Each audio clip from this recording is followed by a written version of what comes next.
Thank you very much, Markus, for the kind introduction, and of course also thank you very much for the Biosolve IT team to give me the chance to talk in this webinar series. And yeah, the title is Docking in the Unknown. That means we don't know what the structure is, we don't know where the ligand is going, and we want to see how we can contribute that to make certain decisions. So our toy in that respect are these viral channel-forming proteins. And first I will talk about our ideas and conceptions that we have and to do our docking in the unknown. And then I will summarize our data which we have accumulated over the years working on the viral channel-forming protein P7 from hepatitis C virus. Yeah, let's start with the first part. I think you know all the situation that if you have, oops, can you see now? That you have to do a lot of work to get a single drug, so to speak, on the market, and citating people who are much deeper in the field than we are. That usually is the number here. You have 10,000 compounds, and out of these 10,000 maybe good-looking compounds, you have one single drug. Nevertheless, if you look at the number of approvals, in 2019 and 18, we have 59 approved drugs registered by the FDA, which is, I think, a record high compared to last century. There was another high in the same region. And the number of small molecules is still 64%, so quite a big number. Now, if you look at these data and summarize them, that means if you want to work in the field, you should have a lot of stamina, mentally, of course, time-wise, you have to spend your time with it. And of course, also financially, it's not cheap to develop new drug. Now, how can docking support that? Literally, well, we hope with docking that you can work on these numbers over here. Maybe you get at some days 2 drugs out of 10,000, or maybe 78 approved drugs going through the FDA. And but we hope that with docking we can maybe ease the burden on your shoulders here a little bit, that your mental and time-wise and financial burdens are a little bit eased. Now, the big intention here in that webinar is that I wish to show you protocols which we have used to evaluate a ligand. So you have your ligand, and you may have other ligands as well. And now you want to say, is that ligand particularly good or not? Because your result is then helping the decision-making of next level, in the level of the management, that they say, oh yes, let's invest more in this ligand or in that ligand, and put the others at the side for the moment, maybe.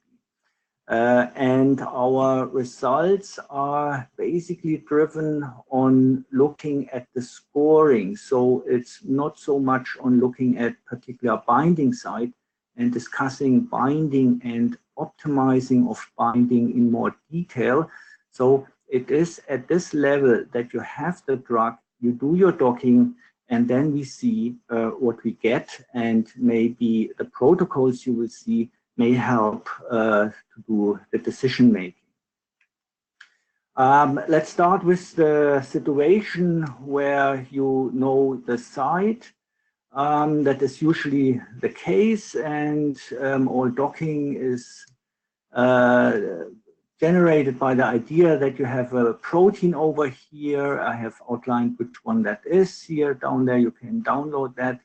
And then you have a binding site of your ligand here depicted in red. And that is usually an enzyme, this situation over here, this protein with ligand.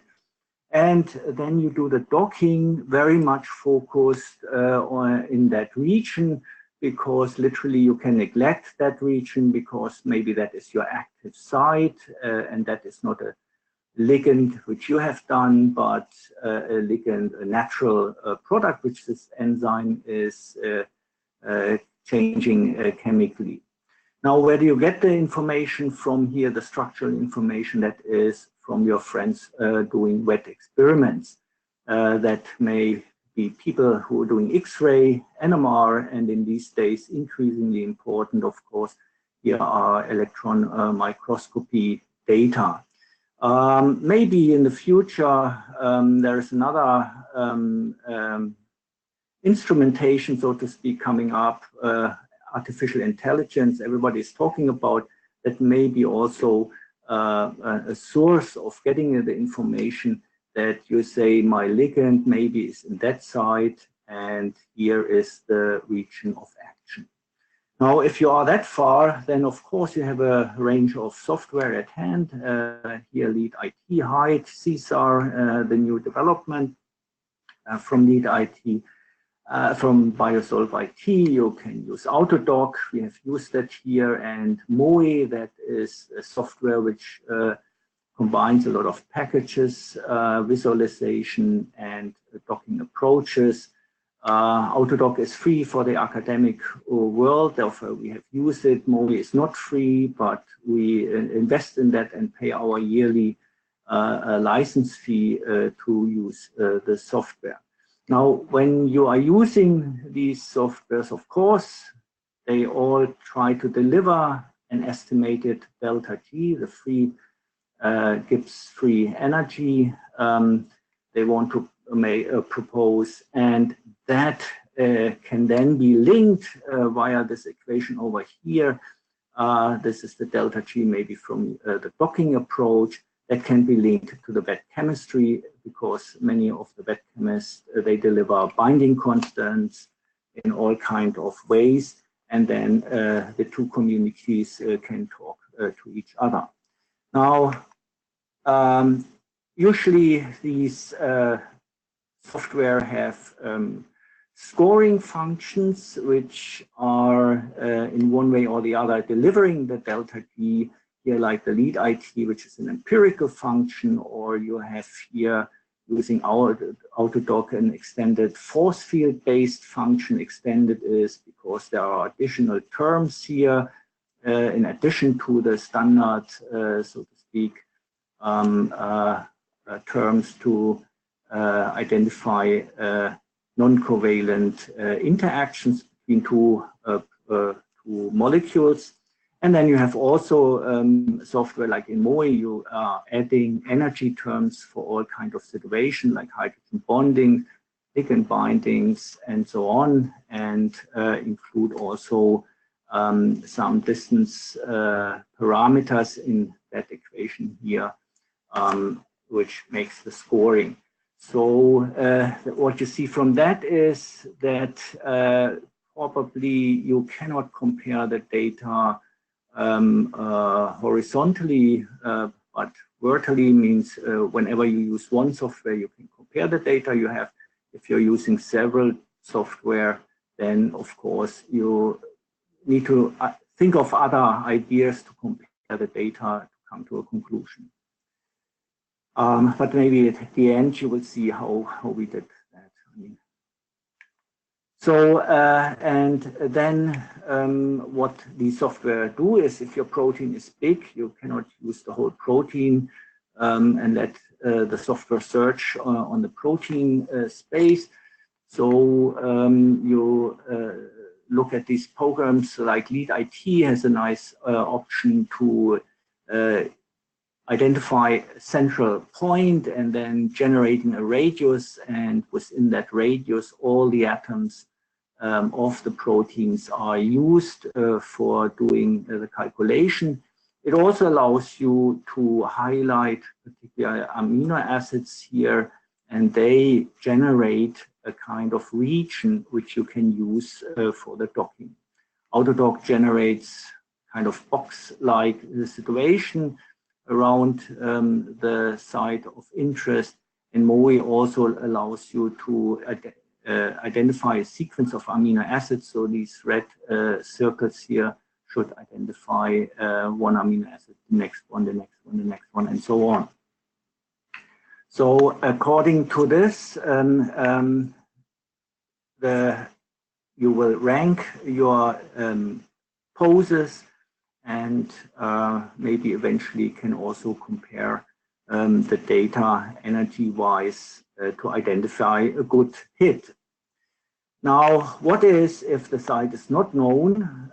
Then, of course, there's no other alternatives than to do the docking all the way around the protein. You don't know whether the site is here or whether the site is here.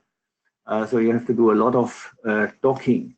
Now, of course, here also the question, if you want to stress the system more and more, that means you can ask, do I have a crystal structure here? And maybe you may not have that one.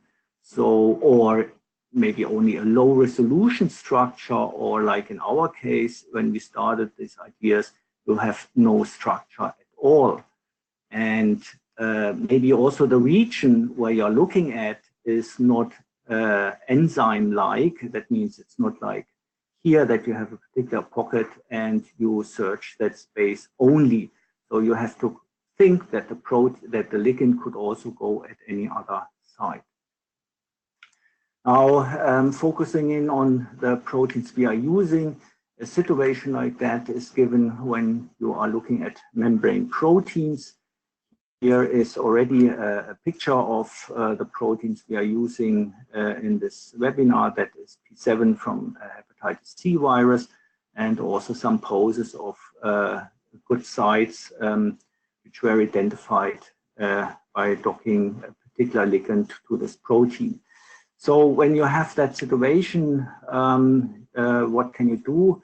You set up a protocol, and that is, for example, first of all, remove the membrane. So you only consider the protein, not the membrane at that moment. And according to that, you have to interpret, of course, your data. The next step is when the protein is particularly large, so you don't need to limit what you see here to that membrane protein here, which is pretty much embedded into the membrane. But you do sequential docking. That means you are separating the protein into certain regions over here, and we did that by defining a so-called transmembrane, a terminal region, a pore region, and a loop region. Because of the structure of that protein here, you see the loop, and there are always two helices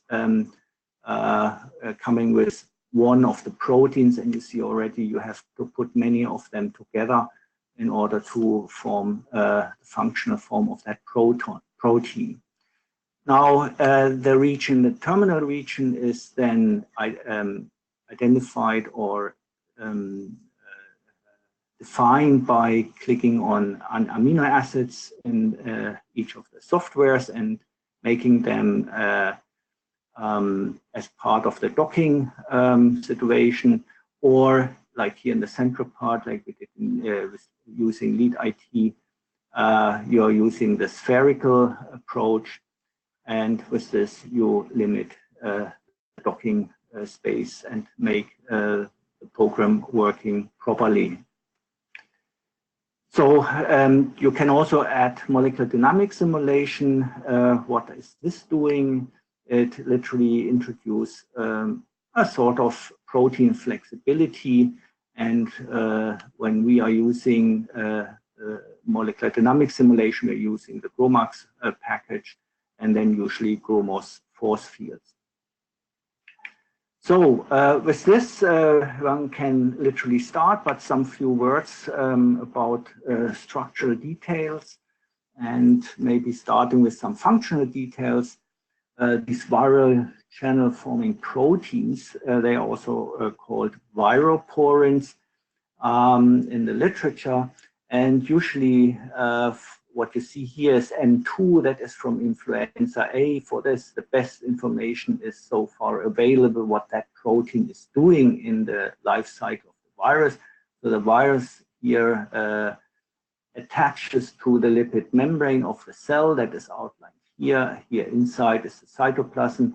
So the virus goes into the cell, and along that entry pathway, that protein is active and allows protons to flow into the virion. And that triggers follow-up conformational changes in other proteins in the hemagglutinin, which then enables at the end the release of the viral genome into the cell, and with this step the cell is infected. M2 is a tetramer. You see here, I've depicted that like this. Here, the transmembrane segments. It has also some parts over here. It's a bitopic membrane protein here. On the other side, also some amino acids, but they are structurally not resolved. We will see that in a minute. So that is a tetramer over here, and that protein is also active when it goes to the exit, when the virus, the new produced viruses, want to leave the infected cell to infect the next one. Similarly, P7 is also active at that stage over here. Nothing is known about the entry pathway, but so far experiments are showing that P7 is very much active at the exit pathway. Now, different to M2, P7 is thought to be hexameric or eventually heptameric, depending on a little bit the genotype and the experimental conditions you are using. And you see they have to assemble, that is the idea, they have to assemble to form a functional unit. Drugs, usually available drugs or drugs which have been tested against these targets are listed over here. These are these amantadines and rimantadines, especially for influenza A, targeting N2, and they are also tested against P7. And in P7, there are two more ligands which show activity, BIT225 and NNDNJ, that's an immunosugar, and also VPU, that's also protein which assembles and is thought to have also channel activity. And it looks like that BIT225 and some other guanidinium residues are active against that protein, but we don't only want to focus in our research on P7 now, and checking now all these ligands, which one would you prefer for your next step in research or in drug development? So these are the structural formulas of these molecules over here. You see they are conceptually grouped in these guanidinium moieties, including this one, the amantadine, the rimantadine, and here the immunosugar as outlined. Structure-wise, 20 years of research, and this is the result here. For M2, we have quite a bit of information, X-ray and NMR structures. You see here, you see the tetrameric assembly of that of these proteins over here. For VPU, the situation is not that clear. We have a few extra membrane parts, a transmembrane part, and a full-length protein. And you see the numbers here. These proteins are known since 2008, the 1980s, and we have 30 years of research, and gradually the structures are coming up. In P7, the situation is improving. Here we have a computation structure done by us as early as 2006. We have some NMR structures over here. and also the first oligomeric structure of P7 published in 2013, and here another structure parallel entered the data bank. And here again, that is work from us, E5 hepatitis papillomavirus, that is also thought to be a hexamer. Here, for example, a cryo-EM data set. And when we use our strategy to generate models, that is how they look like if you're looking inside that protein. So let's carry on with P7. And summarizing that part, literally we have limited structural information, and we have not very much information about how these ligands interact with that protein. So with that in mind, let's dive into the example of working on P7. And I will start with showing you the ideas we use to generate structure of that protein.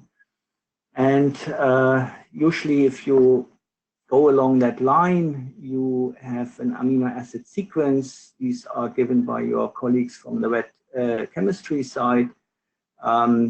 They tell you that is the sequence we have found. What you can do is, and it is recommended to use really all these programs, you can then ask secondary structure prediction programs, as we did here, to suggest helical stretches. So these programs are developed here as to predict helical motifs, not beta sheet motifs. For beta sheet, you need to use other programs, but you will not find that many. So far, I think there are 2 software out which give you a glimpse of whether your sequence could form a beta sheet. We have run that with that sequence over here, and I can tell you, at least these prediction programs are not suggesting any beta sheet contribution. Now, what you see then is that all these programs are pretty much consensus in suggesting helical motifs. And if you use your eyes for screening, you will identify a box here and maybe a box here with a tiny little gap here, which could be then a loop region. That is a very short loop. And in other words, that protein should have one transmembrane segment and a second transmembrane segment. And from experimental evidence, it's clear that the C terminus and the N terminus are both on one side of the membrane. Now you can then take these suggestions and generate ideal helices. There's no other choice. You don't know how they look like. So we have done that. We have generated ideal alpha helices, docked them using various docking programs as outlined here. That was an in-house developed protocol over here in the Mark Sensen lab by Ian Kerr. And then we have used other software. They all suggest situations like you see here. And you see here, for example, if coming from the situation of working on M2, the influenza channel, the histidine is important for that channel. You identify this histidine over here, and maybe this has also some kind of importance in the functioning of that membrane protein. Now, this is, so to speak, a monomer. With this, also based on experimental evidence, the protein will not be able to function. So you have to take 6 of them, assemble them, and that is all ideally done. So you copy the system 6 times, again use the docking algorithm, and then the idea is that possibly this histidine should point into the pore, and that is then the structure you are getting over here. The histidines are shown here in black, and some serines here in red. So now you have a structure, And if you compare that with the pictures I showed you previously, that is somehow close to what then later on has been shown experimentally. To summarize that, we have generated that model with cysteine inside the pore. It's hexamer, and we have also done a very first docking at that time. We used amantadine to bind into the protein, and that binding was into the pore with interactions of the ammonium group with serine 21. So a proposed binding site at that moment was inside the pore, but of course the pore is big, and this system, the ligand has space to go into that. Now, then if you say, okay, I start maybe some docking study with the monomer. So we did that. We generated the monomer over here. The monomer summary of the protocol we used TMD1 and TMD2 as ideal helices and run a 50 nanosecond NV simulation at that time. We took the average structure, docked them, as you see here, using an algorithm, in-house developed algorithm, which uses the programming language of MOE. And then we used loopy to connect this loop over here, and histidine was in the seroprotonation state. So we have this kind of structure. Then we used this structure, embedded that in a lipid membrane, and run that for roughly 100 nanoseconds. And if you briefly analyze the dynamics of that protein, you see here the root mean square fluctuation. That means the protein is relatively rigid here in the middle, a little bit more here in TMD2, but nicely you see the dynamics, especially where the loop is. If you then do the docking of these four ligands here, BIT225, amantadine, rimantadine, and NNDNJ, either without loop, we did that with the structure having no loop, structure with loop, and then only that of TMD1. I don't want to go through the table in every detail, but what you see here when you look at the list, BIT225, amantadine, rimantadine, and NNDNJ, and roughly by eye, looking at these numbers over here, then you see these numbers are quite large for BIT225. Then they are also large for NNDNJ, and then they are smaller for rimantadine and amantadine. What we have done here is that is the scoring for using flex, and that is by asking about the desolvation penalty using the subroutine height in lead IT, and you see also these numbers are then particularly good. So looking at the molecular structure, we see that these very good binding sites here are sites at the loop and here at the loop. So consequently, the suggestion is that here is the structure at 0 nanoseconds and 150 nanoseconds as an example, that the putative binding site could be here in the loop region, showing that for BIT225 over here and these two structures for NNDNJ.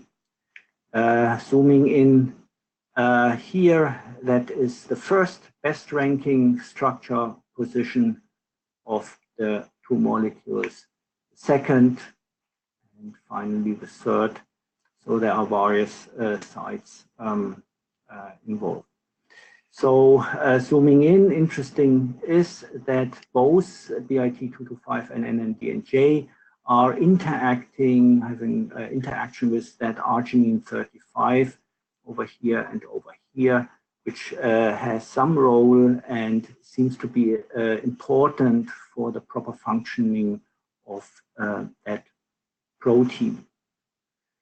So summarizing this, we have used the monomer and possibly possible ranking is that BIT225 shows the lowest values, followed by NNDNJ, and then amantadine and riamantadine are pretty much the same in terms of that ranking. Binding site is proposed to be the loop, and there are interactions of the backbone carbonyls via hydrogen bonding. And an important feature is that the binding site involves arginine 35. Now, working on an oligomer, so we expanded then our work. Now, pretty much the same tool to generate the monomer.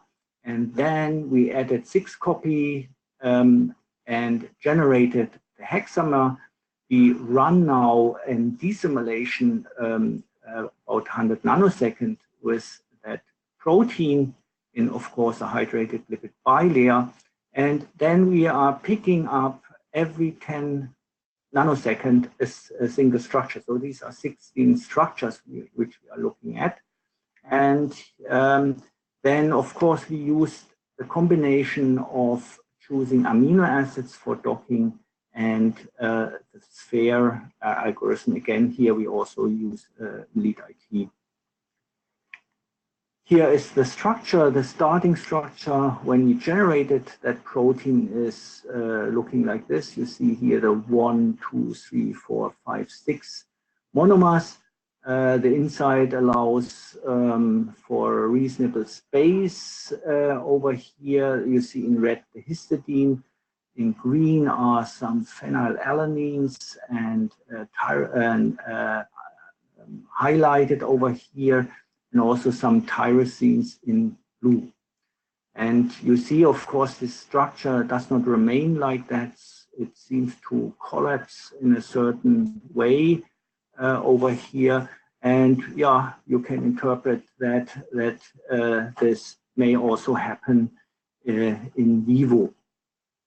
Now you are looking at these structures and do the docking for each of these structures. What you see here is very quickly the docking for the monomer, and you see here the individual ligands docked to the structures here at 0 nanoseconds, and these 16 bars which are coming out here are the 16 structures which were docked. The blue bars over here, which you are seeing, are the energy values of the best pose. They are not scaled. You cannot compare this value with this value. They only should show the spread. So, for example, BIT225 here, the difference between the energy differences are pretty much limited. But for example, NNDNJ shows a large variation in best energy values identified, obtained by lead-IT. What you see here in red and black bars and yellow bars over here are then the type of contacts, either hydrophobic in red, hydrogen bonding in black, and interactions with side chains for each of the frames. Now, if you use that and watch that red box over here, they pretty much have contacts in the loop region and eventually also scatter. BIT225 is a little bit scattered, and then NNDNJ, amantadine, they are very much focusing on the loop region. So possibly the loop is preferred here in that arrangement. If you're looking at the hexamer, you still have some structures where the loop regions are used here to have docking sites. However, they spread out into the loop region, the contact sites over here, and for example, over here, still, again, having the loop region as a putative binding site. So you can then, what we have done is you can then average over all the regions. You take all the best poses you have and plot them here for the monomer or the hexamer. So these are the blue bars over here, and these are the ligands which we have docked. And then we see that somehow these guanidinium residues are standing there quite nicely. They have large negative values compared to amantadine and rimantadine, maybe slightly better, and then D&J. If you do that for the hexamer, the picture is not changing. Again, amyloid, BIT225, hexamethylene amyloid, they are all the same, and then D&J and amantadine are here the same. Here we didn't do the docking with rimantadine. In orange, if you're looking at the best pose of the pore region, so it follows the overall trend in the hexamer. Another information, you can look of how many monomers are involved in that interaction. You see, for example, the BIT225 stretches around 3 monomers here. 3 monomers are involved in most of the binding of these good poses. So to summarize that part, we have used the monomer and the hexamer and introduce some structural flexibility.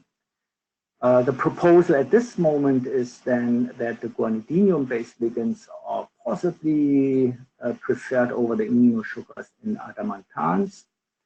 We propose a binding site in the loop region for both monomer and hexamer, also for the hexamer in the lumen, some data are there, and a balance between hydrophobic and hydrogen bonding interactions.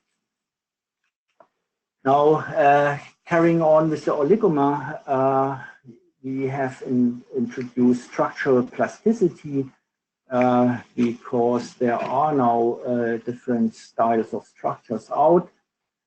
So we used one structure over here from the Griffin's group. This is the PDB code over here, which is in principle similar to our structure.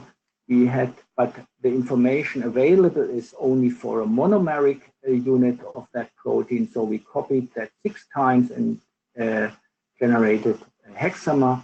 And we used the structure of the James Duke group over here, which is the first structure of P70 in an oligomeric state. Here is the picture of that. The Griffin structure in this case is like the 2 stretches over here, shown also in the computational model, and that is the oligomeric state. We use the same strategy. We separate that into regions over here, in several regions in the transmembrane, in the terminal part, in the transmembrane part, and in the loop region part. And the same stands also for that part over here. This is the hexamer. Collecting the data in that way, we have now expanded to in a total of 9 residues: amantadine, rimantadine, and then D&J, amyloid, dimethylene, amyloid, hexamethylene amyloid, BIT, phenylalanine, the phenyl structure, and IPA over here. And these are the data. Again, the amantadines, the amantadans, they are not so good in the data arena. A bit better is NND&J. Still, the guanidinium residues make, so to speak, the race. And that is for all 3 structures over here. If you take the region any or any bottom on the bottom of the protein, which was literally that part over here, and the inside part and the loop, that is for the structure I have to say that Chu structure is genotype 5A, and the Griffin structure is genotype 1B, and the one which we have used was genotype 1A for the computational modeling. So, and you see here for the 1A, the same pattern. The guanidinium molecules are quite nice, followed by NND and J, and then possibly amantadine, rimantadine. As I said, if you would suggest where to invest, I think possibly might say maybe not immediately working on amantadine or rimantadine. And here you see that these other sites are also now quite interesting. On average, if you say that the end parts over here have some entropy issues over here in the in vivo world, and you only focus whether the inside is better than the loop side. So you could say that the GT5A model, the insides are lower and better than the loop regions. That is reversed in the GT1B model.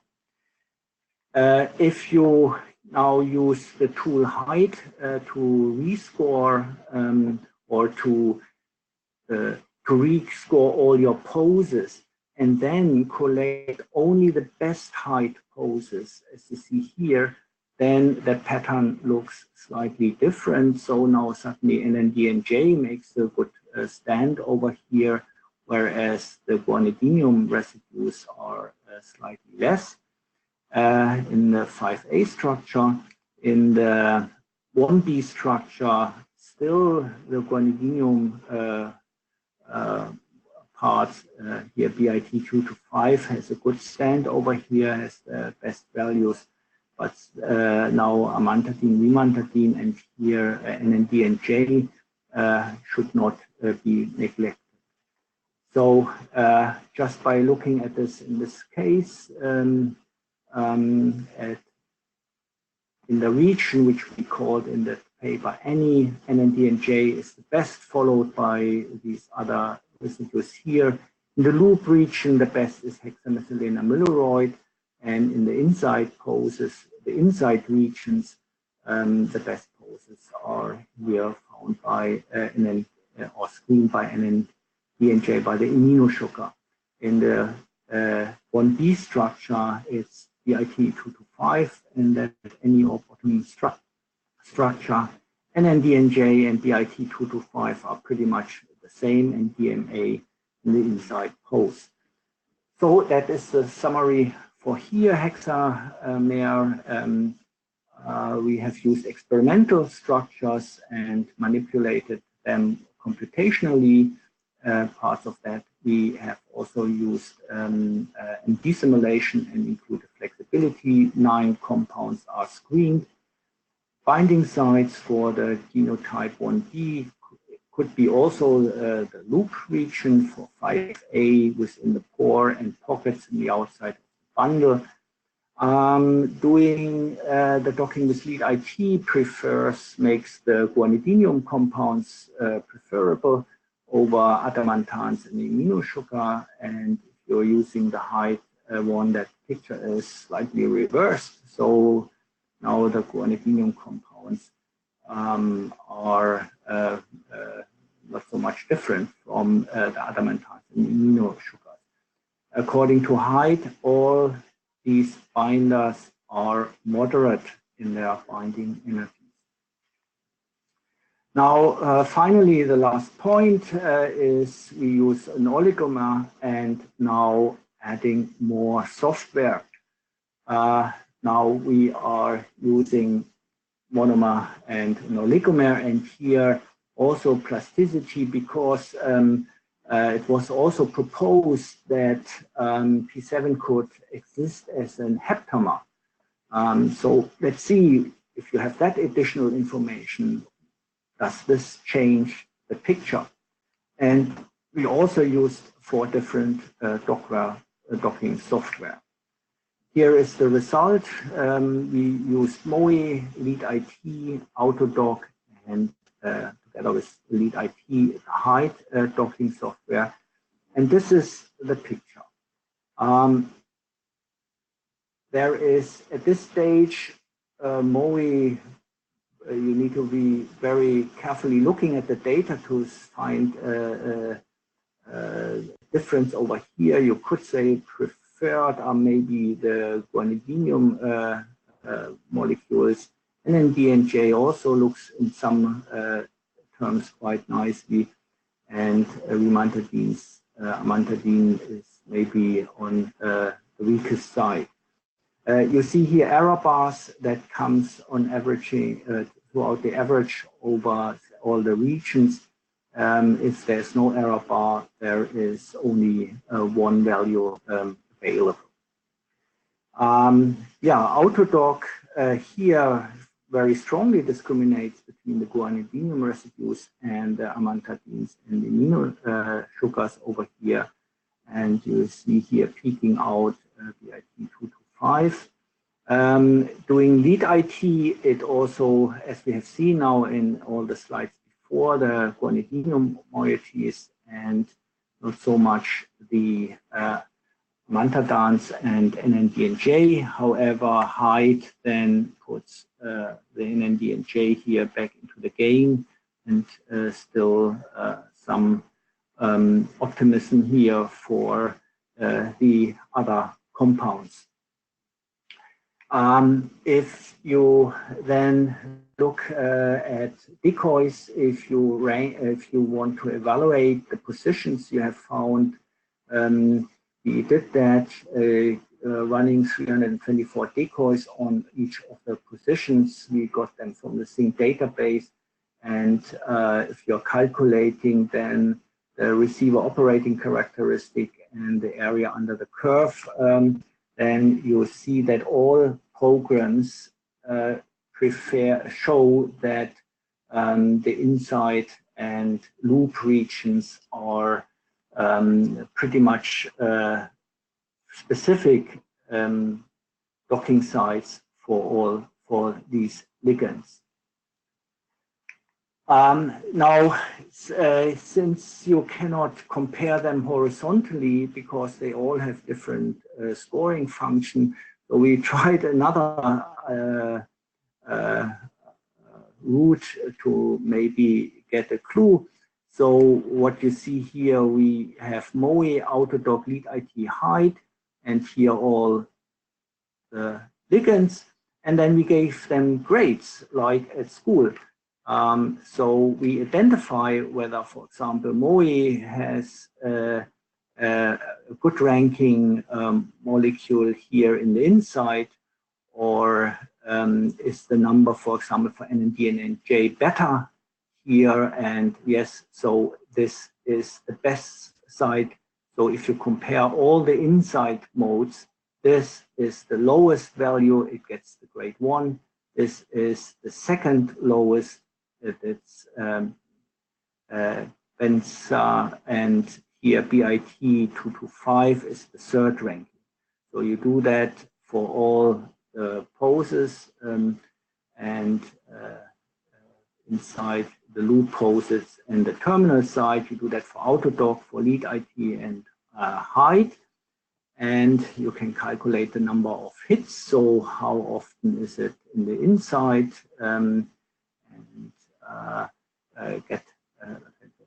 Identify that number, and then you can say, you see, for example, that in many cases BIT is always amongst the top 3 ranks for each software over here. That is like writing exams. You get a 1, you are the best. You get the second, you get this, the grade 2 and the grade 3. The average is for that molecule 1.8, deviation 0.8. And you see that in the second ranking, you have Benza that gives you 1.4. And in the third, at the third position with roughly 1.5, you have NNDNJ, and then you have amantadine and IPA as the next one, and then rimantadine and amyloid and hexamer amyloid as the last one. So that gives us the ranking: BIT, benzamine, BNJ, and amantadine is the sequence of ranking. So that is our result on the heptamer. 9 compounds investigated. The binding site is the loop region and is in the pore and intramolecular space. All are moderate binders, and as I just said, BIT 2 to 5, benzamine, and NMDNJ, amantadine. That is roughly the sequence. So all are possible good candidates for further evaluation. That is the summary. What we have done. These are all the studies I presented you in this webinar over here. And these are the binding site and the scoring, which one are the best in the study. So to summarize that, what we have done is we have segmented the target protein and then did the docking at each segment. And then you can play around with the data, you can average them. And of course, you can also go then into further detail if you think this ligand is binding very nicely, and where is and how does the binding site look like, and how can I optimize them. We have included dynamics simulation to contribute to the request of having the protein dynamic. There's also some room for doing it in a certain way. And we have also included structural plasticity. So far, it does not change the situation too much, the findings. And in this particular case, P7 of HCV loops and the pore region are properly are proposed as a highly interesting binding site. And of course, this binding site depends on the conformational conditions. So it's possibly good to have some MPs included there and run the docking over all these structures. And with this, I'm at the end and want to thank all my contributors to this work. You have seen the early work from was done by George Patatieras, Eating Wang, and Howard Su did the early work on P7 docking, Monomer, Kalita generated structures. Here, the 5A and 1B structures. Leon Bichmann, Niklas Larsch, and Sophie Dahl did all the dockings at the various stages here in the presentation.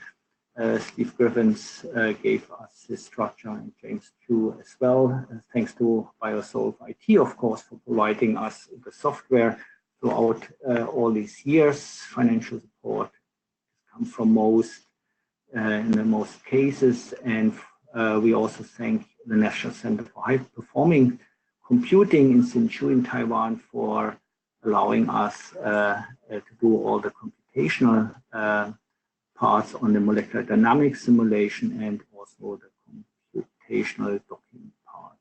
And with this, I'm at the end, and usually I say open to question and hand back to Markus.